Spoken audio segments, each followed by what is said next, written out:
Good morning, everyone. Today we're checking out a brand new video from Popcross Studios of turning more Ben 10 aliens into dragons. Let's hop in and see who gets the draconic treatment today.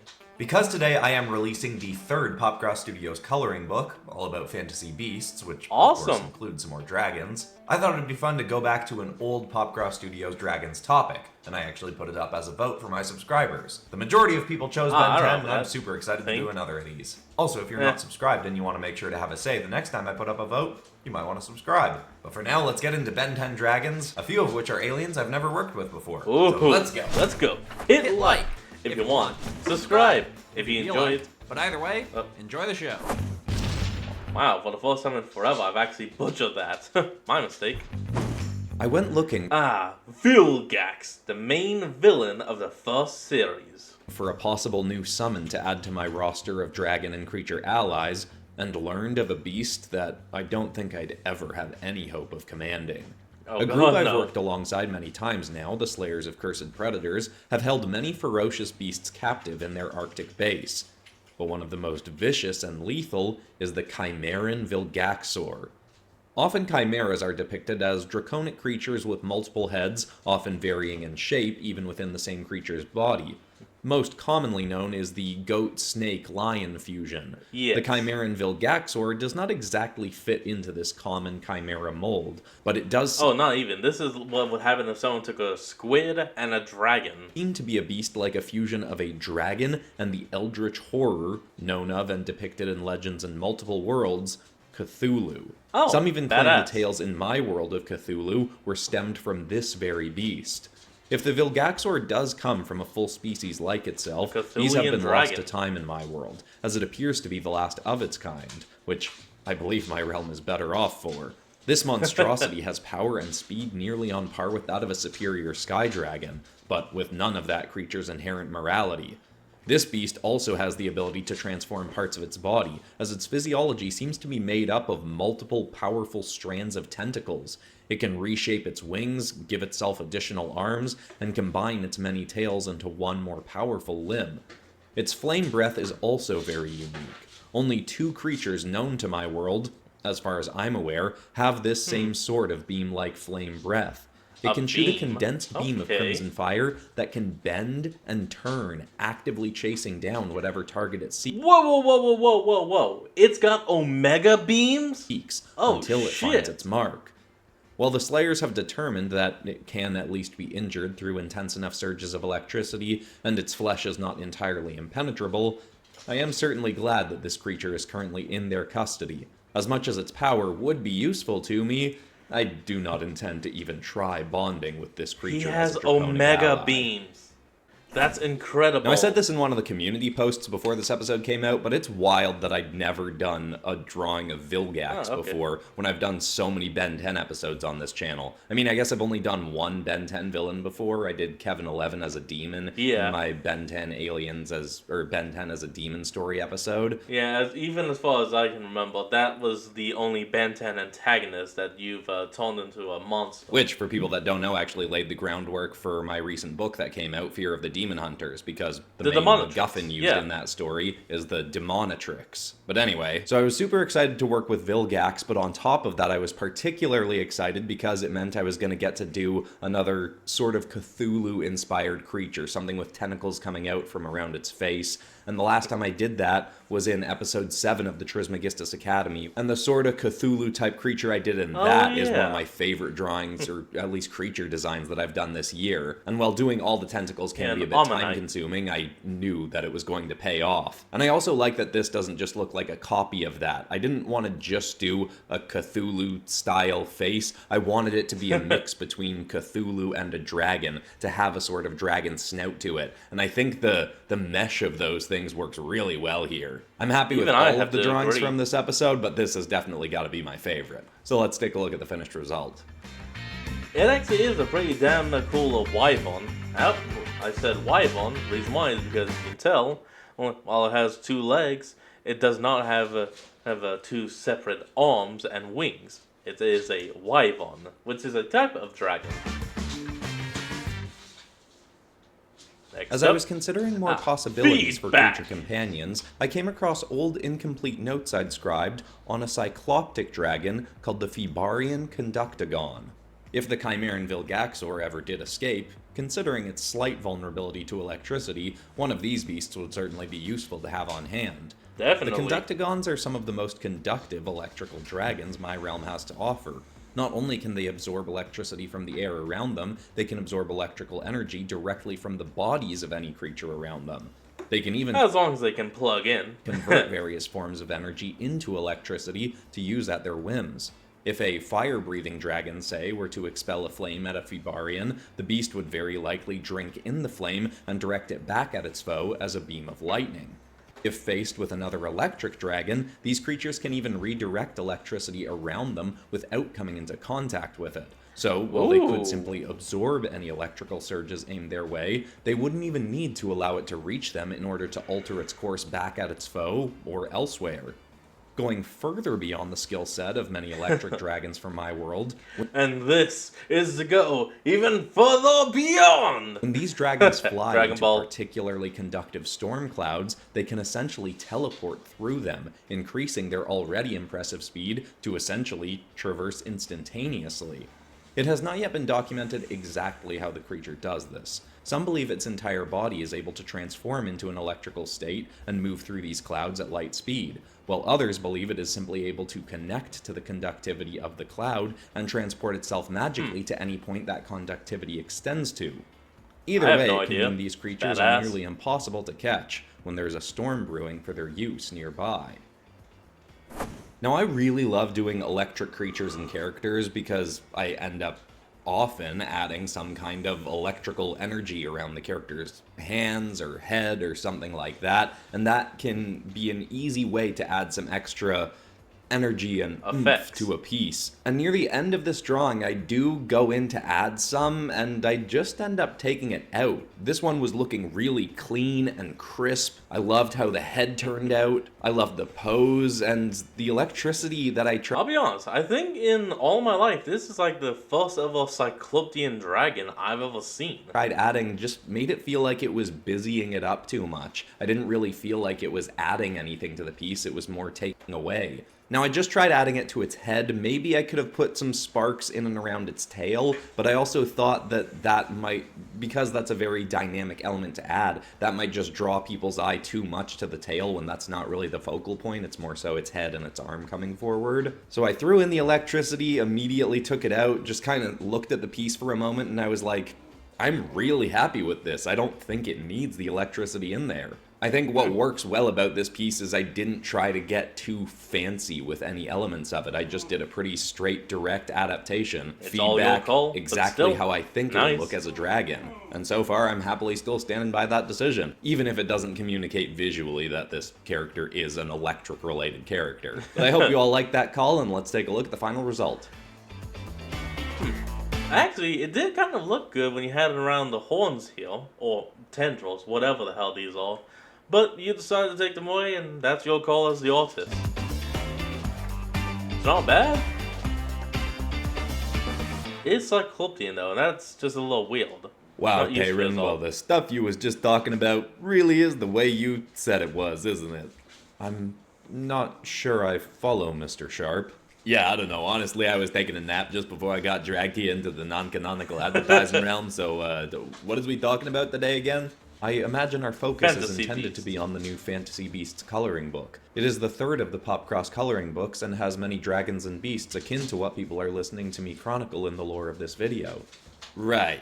I mean, you'd think Pop would want us talking about the Dragons coloring book, since that one actually has Ben 10 inspired dragons in it, but I guess the Fantasy Beasts coloring book is the new one.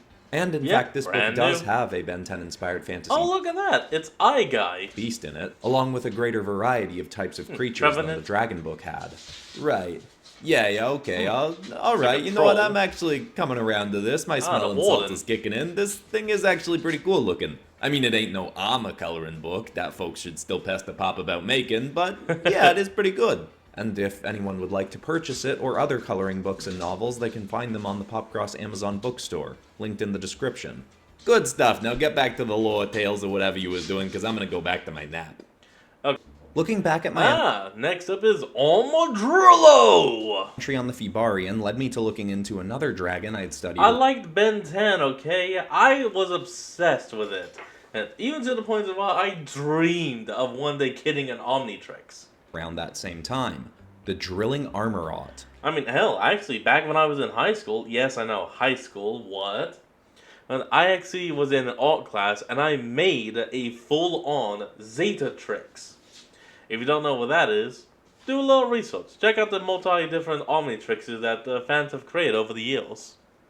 This burly tank of a beast is a wyvern that you'd rightly assume by looking at it does not spend much time in the skies. It does have wings, but cannot fly great distances on them. More commonly, it will glide on them after exploding out of the earth. Armorots will generally keep their wings folded and use their immensely powerful and durable claws to dig through dirt, gravel, and even solid stone to burrow into the ground and travel through the earth. Now that's they can sense vibrations above them and will use this to sneak up on prey from beneath. They will travel far enough underground to ensure they do not cause tremors above until they are directly beneath their prey. Then, as quickly as they can, they will drill upwards, explode from the ground beneath their prey, and snatch them up for a meal. If their prey is capable of flight and manages to get airborne, the drilling Armorots will burst up from the earth at a fast enough speed to become airborne. They'll then extend their wings and try to use the momentum from their burst to fly after their prey and snag them for a meal still. Occasionally this does work out, but many other airborne creatures are faster than these ones once in the skies. Standing at 20 feet tall, these creatures are far from the largest dragons I've chronicled, but their incredibly durable armor adds enough heft to them that they'd be similar in weight to the average dragon 3 times their size. Ultimately, one of these creatures would be most worth considering turning into one of my summons if I was in dire need of a beast with incredible defensive capabilities. An intriguing idea, but not one I feel compelled to actively leap on at the moment. Would definitely one to keep in the back pocket. Now for this episode, I wanted to mainly focus on Ben 10 aliens that I've never drawn on the channel before. Feedback, I had drawn once before in Ben 10 Aliens Venomized, but I don't think that episode even had lore. And then all 3 of the other aliens that I work with today I'd never drawn before. And I pulled all of them from suggestions in the comments. Vilgax, Armadillo, and the last one is Atomics. Armadillo was one that I've considered using multiple times because I really like the design, but I'm glad I waited around to use it in a dragon episode because I really like how this one turns out. The one negative note I would put on this one is, whereas with the feedback dragon, I think the simplicity kind of worked. This one, I keep it simple, and I think part of that works nicely because I gave it a nice dynamic pose jumping up out of the ground, so there's not much busyness in the design distracting from the fact that there's a bit of extra busyness from the movement of the piece. But I might have gone a little bit too simple. Maybe I could have added a little bit more color variety in there, maybe even up the contrast a bit, I'm not sure. But again, overall I'm very happy with how this piece turned out, and I like that it's a different pose from some... Honestly, I wouldn't have made it a wyvern at all. I would have made it just a full-on Drake. And while yes, it would remove the whole lore of it, and jumping and gliding to get its prey, I think it actually would have fit its species, considering and that Armadillo is, well, a driller. Some of the other dragons I've done. I mean, in a sense, it's kind of a similar pose to the Vilgax dragon, where the arms are positioned and stuff, but this dragon is doing something different from what I have dragons doing in a lot of my drawings. Obviously, there's going to be repetition in episodes because I've done so many dragon episodes, but I think this one, having him actually burst up out of the ground, is a nice change of pace from other pieces. So yeah, I probably could have added a little bit more complexity to the design, but overall I'm very happy with this one too. Call is yours. And now it's time to move on to the final dragon. The one of ultimate atomic energy. Atomics! Named of the by 4 beasts I himself. reflected on in this session, the one I'd most actively consider turning into a summon would be the Nuclear Automatagon. There are so few of these creatures left in the world that when I was able to observe one, I hardly believed what I was seeing. Parts of these dragons' bodies are translucent, allowing an observer to see a sort of bubbling energetic mass that surges through them. From what I've heard in tales from older chroniclers, if one of these creatures is killed, all those nearby must vacate a 3-mile radius around it for a period of at least... Now it's a proper dragon, 4 legs and 2 wings. ...a month, as its blood and interior tissue is incredibly toxic. Thankfully, while they are alive, this toxicity is well contained inside them, and is only externalized as targeted beams at the dragon's prey or Nuclear foes. winner! Since these creatures are generally not hostile towards humans, unless provoked, this means there are very few accounts of the toxicity of these creatures harming civilians of the villages near where one may reside. Still, it is said that these creatures are incredibly overconfident. Oh, look at that. He's putting an X on the chest. Love it. While they are very durable, strong, fast, and capable of energy breath attacks beyond that of most dragons, they were known to challenge beasts much more powerful than themselves on a whim, even if a creature was simply flying through or above their territory. The Slayers of Cursed Predators once had a dragon of this species in their containment, and they tested the durability of its flesh against some of the more toxic dragons of my realm, such as the monolithic Shin Gods. Even that beast's incredibly radioactive blood did nothing to harm or weaken an automatagon's hide. Because of this, I can just imagine a certain armor-crafting ally of mine foaming at the mouth at the idea of getting her hands on part of this creature's plating. Completely. But considering they are endangered, I don't think I'll be directing her to where she can find one. These dragons are also known for having... I mean, if it's little giant lizard, it would shed. So, you could probably find some, shedded skin. Unless it would be storing that in a cave or just eating it like some reptiles actually do. A very strange call. Having now heard it myself, I'd describe it as a boisterous laugh that is used as a show of intimidation to the creature's opponents. While these dragons are surely incredibly powerful, their own aggressive overconfidence may very well have been the thing that led them to the brink of extinction. Though I am pleased to have experienced firsthand that my world has not seen the last of them yet. Now, switching to atomics for this episode was a very last-minute decision. Originally, I was going to do blocks. Both of those aliens have been recommended by people in the comments.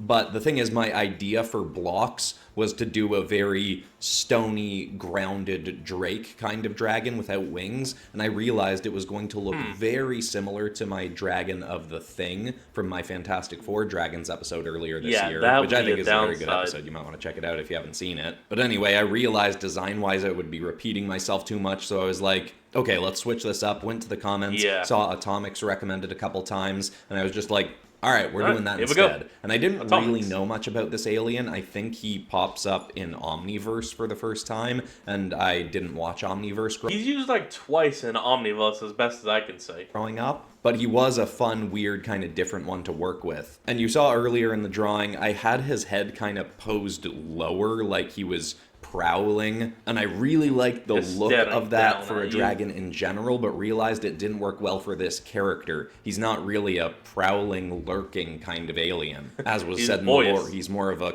he's like an All Might dragon. Confident, boisterous, upstanding kind of character. So I switched his head to the upward position. Still doesn't quite convey the confidence that I think the character has in his personality, but I think it definitely works better than what I was doing. Not my favorite of the episode, but I'd say it's definitely unique as far as my dragon designs go. So I hope you all like the result.